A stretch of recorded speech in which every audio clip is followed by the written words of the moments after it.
ഓല് നമ്മൾ അബൂ ഹുറൈറ റളിയല്ലാഹു അൻഹു ഒരിക്കല് മദീനത്തെ മുനാഫിക്കീങ്ങളുടെ പേരൊക്കെ പറഞ്ഞു കൊടുത്തു നബി സല്ലല്ലാഹു അലൈഹി വസല്ലം. ഉമർ ഇബ്നുൽ ഖത്താബ് റളിയല്ലാഹു അൻഹു ആ വിവരം അറിഞ്ഞു. അപ്പൊ ഉമർ ഖത്താബ് അബൂ ഹുറൈറന്റെ ഒപ്പം കൂടിയിട്ട് ചോദിച്ചു, നിങ്ങൾ ആ ലീസ്റ്റ് ഒന്ന് തരുമോന്ന് ചോദിച്ചു. ആ പേരെഴുതി തരില്ലായിരുന്നു. നബി തങ്ങൾ ആർക്കും കൊടുക്കരുത് എന്ന് പറഞ്ഞിട്ടുണ്ട് പറഞ്ഞു. അതിൽ പറഞ്ഞു തരണ്ട, ഞാനൊന്ന് നോക്കിയിട്ടാണ് തിരിച്ചു തരാം, തരില്ലായിരുന്നു. എന്നാ ഒരു ചോദ്യത്തിന് ഉത്തരം ചോദിച്ചോ പറയാറുന്നു. ആ ലീസ്റ്റിൽ എന്റെ പേരുണ്ടോ ചോദിച്ചു. ഇല്ലായിരുന്നു. എന്നാ എനിക്ക് ആ ലീസ്റ്റ് വേണ്ടായിരുന്നു. നമ്മൾ ലീസ്റ്റ് ചോദിക്കുന്നത് വേറെ ആരൊക്കെ പേരുള്ളതെന്ന് അറിയാനല്ലേ. ഉമർ ഖത്താബ് ലീസ്റ്റ് ചോദിച്ചത് മൂപ്പര പേര് അതിലുണ്ടോന്ന് അറിയാൻ. ആരാള്? ഉമറും ഫിൽ ജന്ന ഹബീബുന റസൂലുള്ളാഹി. ഉമർ സ്വർഗത്തിലാണെന്ന് മുഹമ്മദ് നബി പറഞ്ഞിട്ടുണ്ട്. സാലിമിനോടൊക്കെയാണ് ആ വർത്താനം പറഞ്ഞിരിക്കണമെങ്കിൽ എന്താവും അവസ്ഥ? സാലിമി സ്വർഗത്തിലാന്ന് പറഞ്ഞിരിക്കുകയാണെങ്കിൽ എന്തേക്കാരം എന്റെ അവസ്ഥ? നമ്മൾ ആലോചിച്ച് നോക്കേണ്ട കാര്യമാണല്ലോ അത്. ഉമർ ബിൻ ഖത്താബിനോട് പറഞ്ഞ വർത്താനം സിദ്ദീഖ് റളിയല്ലാഹുവിനോട് അതേ വർത്താനം പറഞ്ഞിട്ടുണ്ട്. സിദ്ദീഖും ഫിൽ ജന്ന, സിദ്ദീഖ് സ്വർഗത്തിലാണെന്ന് മുഹമ്മദ് നബി ഒരു സംഗതി പ്രസംഗിച്ചപ്പോ സ്വർഗാവകാശികളുടെ 120 അടയാളങ്ങളെ കുറിച്ച് പറഞ്ഞപ്പോ വാതിലിന്റെ പുറത്ത് നിൽക്കുന്ന സിദ്ദീഖുൽ അക്ബർ ഓടിച്ചെന്നിട്ട് തലട്ടോണ്ട് ചോദിച്ചു, നബിയെ അതിലേതെങ്കിലും ഒന്ന് സാധുവായ സിദ്ദീഖിലുണ്ടോ നബിയെ? അള്ളാന്റെ റസൂല് പറഞ്ഞു, സിദ്ദീഖ് ആ 120 നിങ്ങളിലുണ്ട് സിദ്ദീഖ്. സ്വർഗത്തിന്റെ 8 വാതിലുകൾ തുറന്നു വെച്ച് ഒരേ സമയം മാലാഖമാർ നിന്നുകൊണ്ട് മത്സരിച്ച് മാടി വിളിക്കുന്ന ആളാണ് സയ്യിദുനാ സിദ്ദീഖുൽ അക്ബർ റളിയല്ലാഹു അൻഹു. സിദ്ദീഖ് റളിയല്ലാഹു അൻഹുവിന്റെ പോലെ സ്വർഗത്തിന്റെ 8 വാതിലിലൂടെ കയറാൻ ഒരു ചെറിയ ഐഡിയ ഉണ്ട്. ഒതുണ്ടാക്കി കയറുമ്പോ ഹൗദുംകരക്കെ പ്ലാസ്റ്റിക്കിന്റെ ബോർഡിൽ നീല നിറത്തിൽ എഴുതി വെച്ചിട്ടുണ്ടാവും.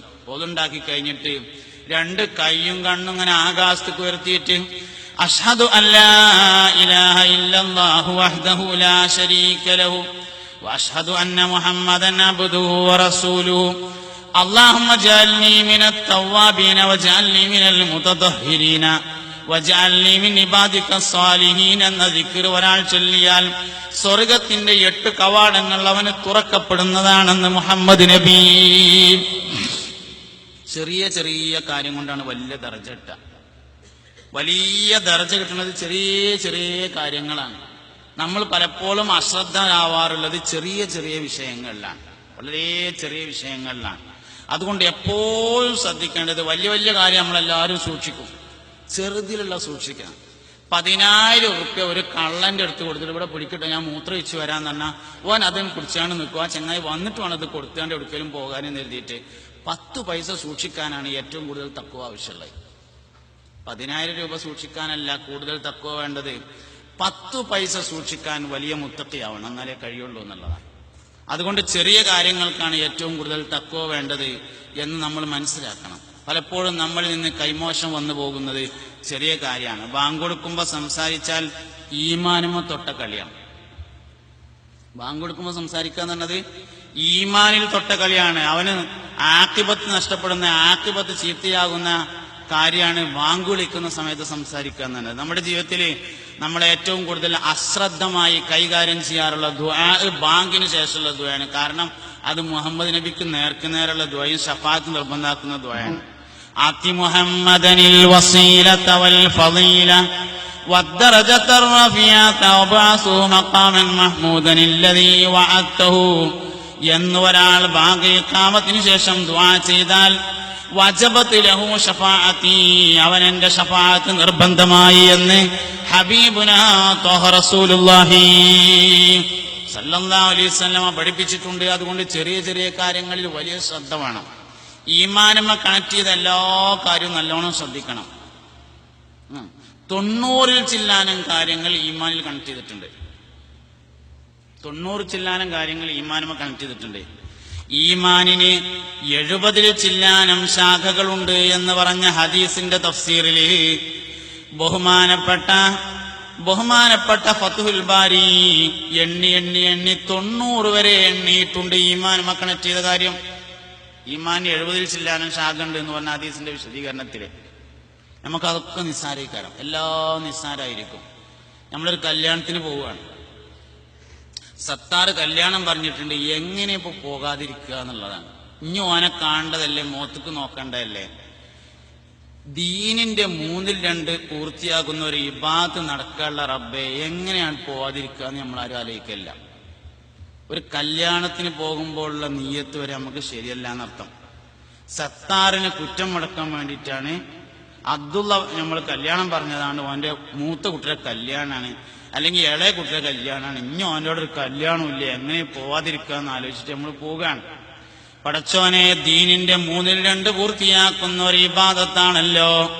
പോകാൻ സമയമുണ്ടായിട്ട് ഞാൻ എങ്ങനെ പോകാതിരിക്കും? നിനക്കെന്താ തോന്നാ റബ്ബേ എന്നാലോചിച്ച് ഒരു നിക്കാഹിന്റെ സദസ്സിൽ നമ്മളാരും പോകാറില്ല. കാരണം അത് ഈമാനുമ കണക്റ്റാണ്, നമുക്ക് നിസ്സാരമായിട്ട് തോന്നുള്ളൂ. മൻ തസവ്വജ ബിംറാത്തിൻ ഫഖദ് ആറദ സുലുസൈ ദീനിഹി ഫല്യത്തഖില്ലാഹ ഫിസ്സുലുസിൽ ബാഖി. അങ്ങനെയാണ്. നളാഫത്ത് എന്ന് പറഞ്ഞ വൃത്തി ഈമാനിൽ കണക്റ്റഡ് ആണ്. വൃത്തി ഈമാനുമ കണക്റ്റഡ് ആണ്.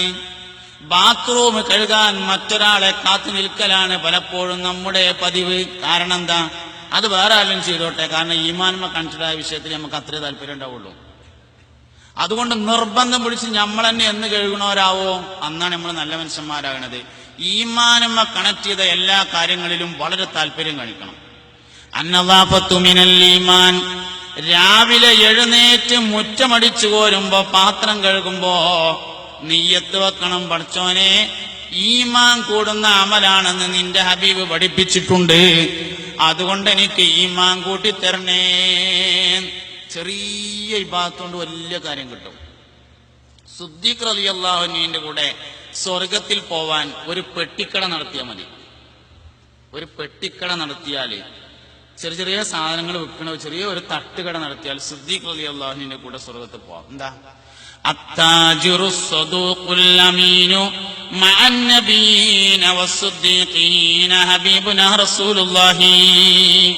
വിശ്വസ്തനും സത്യസന്ധനുമായ കച്ചവടക്കാരൻ അമ്പിയാക്കളോടും സുദ്ദീഖീങ്ങളോടും ഒപ്പം നാളെ സ്വർഗത്തിലായിരിക്കുമെന്ന് പുണ്യനബി. ഗൗസുൽ-ആദമിന്റെ ഉസ്താദ് കച്ചവടക്കാരനായിരുന്നു. ഗൗസുൽ-ആദമിന്റെ ഏറ്റവും പ്രധാനപ്പെട്ട ഉസ്താദാണ് അബുൽ വഫ റഹ്മത്തുള്ളാഹി അലൈഹി. എല്ലാ കിതാബുകളിലും അബുൽ വഫയെ കുറിച്ച് ഗൗസുൽ-ആദം പറയാറുണ്ട്. എന്ത് കച്ചവടം? ബത്തക്ക കച്ചവടം ചെയ്യുന്ന ആളാണ്. തണ്ണിമത്തൻ റോഡ് സൈഡിൽ ഇരുന്ന് വെള്ളക്കച്ചവടം ചെയ്യുന്ന ആളായിരുന്നു അബുൽ വഫ റഹ്മത്തുള്ളാഹി അലൈഹി. അതുകൊണ്ട് സ്വർഗത്ത് പോവാൻ ഒരു കച്ചവടം ഉണ്ടായാൽ മതി. പക്ഷെ എന്ത് വേണം? അത്താജിറു സ്വദൂഖുൽ അമീൻ ആയിരിക്കണം, വിശ്വസ്തനും സത്യസന്ധനും ആയിരിക്കണം. അതിന് നമുക്കൊരു കാര്യം കിട്ടും. വിശ്വസ്തത വേറെയാണ്, സത്യസന്ധത വേറെയാണ്. അല്ലെങ്കിൽ നബി തങ്ങൾ അത് രണ്ടും കൂടിയും പറയാൻ പാടില്ലല്ലോ. വമാ യൻതിഖു അനിൽ ഹവാ ഇൻ ഹുവ ഇല്ലാ വഹ്യു യൂഹാ. വഹീന്റെ അടിസ്ഥാനത്തിൽ മാത്രം സംസാരിക്കുന്ന നബി തങ്ങൾ രണ്ടും രണ്ടാക്കിയിട്ടുണ്ടെങ്കിൽ രണ്ടും രണ്ട് തന്നെയാണ്. അതുകൊണ്ട് കച്ചവടത്തിൽ വിശ്വസ്തത മാത്രം പോരാ, സത്യസന്ധത മാത്രവും പോരാ. കച്ചവടത്തിൽ വിശ്വസ്തതയും വേണം, സത്യസന്ധതയും വേണം. അപ്പൊ കറക്റ്റായിരിക്കും. നല്ല ഇബാദത്താണ് കച്ചവടം ചെയ്യാന്നുള്ളത്. ഏറ്റവും നല്ലത് ഏതാണോ ഏറ്റവും കേടുവരാൻ അതന്നെ പറ്റും. ഏറ്റവും നല്ലതുകൊണ്ട് വേഗത്തിൽ കേടുവരികയും ചെയ്യും. മദീന നന്നാവാൻ പറ്റിയ നല്ല സ്ഥലമാണ്. കേടുവരാൻ ഏറ്റവും പറ്റിയ സ്ഥലം തന്നെയാണ് മദീന.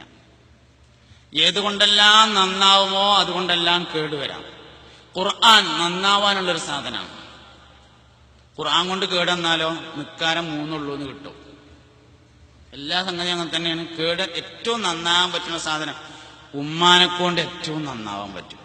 ഉമ്മാനെക്കൊണ്ട് ഏറ്റവും നന്നാവാൻ പറ്റും. കാരണം ഉമ്മാന്റെ കാലിലോട്ട് സ്വർഗമുണ്ട്. അൽ ജന്നത്തു തഹ്ത അഖ്ദാമിൽ ഉമ്മഹാത്ത്.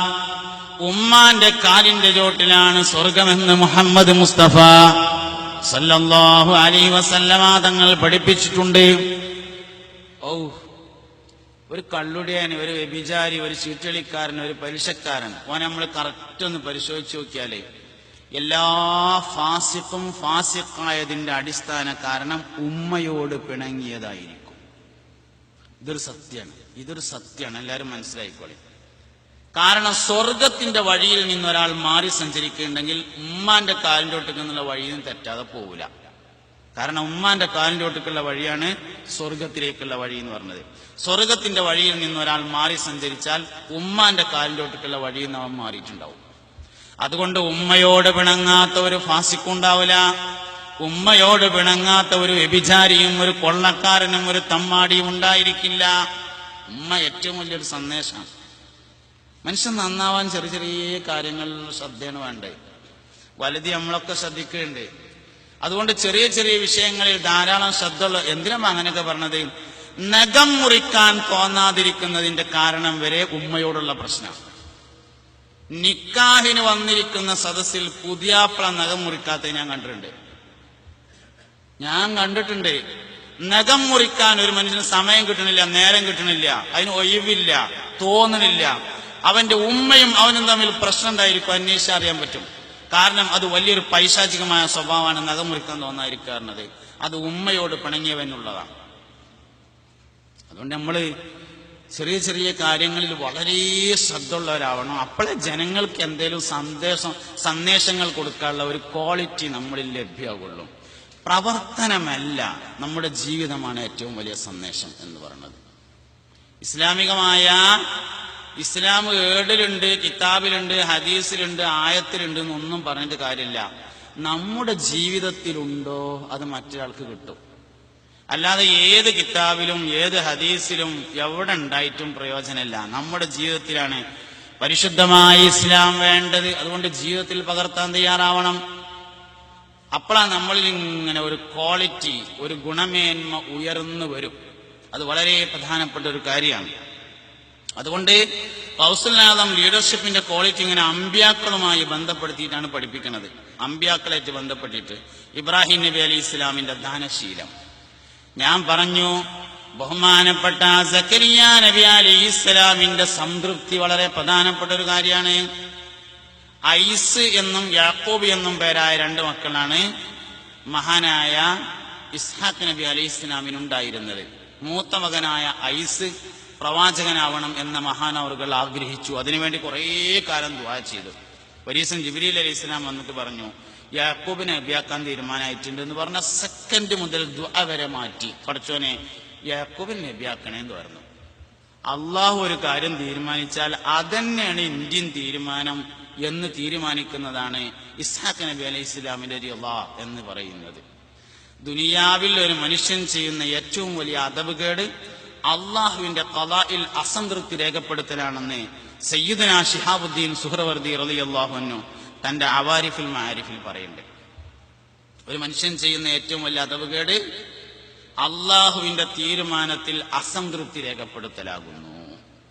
അതുകൊണ്ട് അള്ളാഹുവെ നിന്റെ ഇഷ്ടം തന്നെയാണ് എന്റെയും ഇഷ്ടം എന്ന് തീരുമാനിക്കാൻ ഒരു മനുഷ്യന് പറ്റിയാലേ ഓന് പിന്നെ ബുദ്ധിമുട്ടുകളൊന്നുമില്ല, എല്ലാം സുഖമായിരിക്കും. കാരണം അള്ളാഹിന്റെ തീരുമാനം അങ്ങനെയാണെങ്കിൽ എന്റെ തീരുമാനം അത് തന്നെയാണ് എന്നുള്ളിടത്തേക്ക് എത്താൻ വേണ്ടി പറ്റും.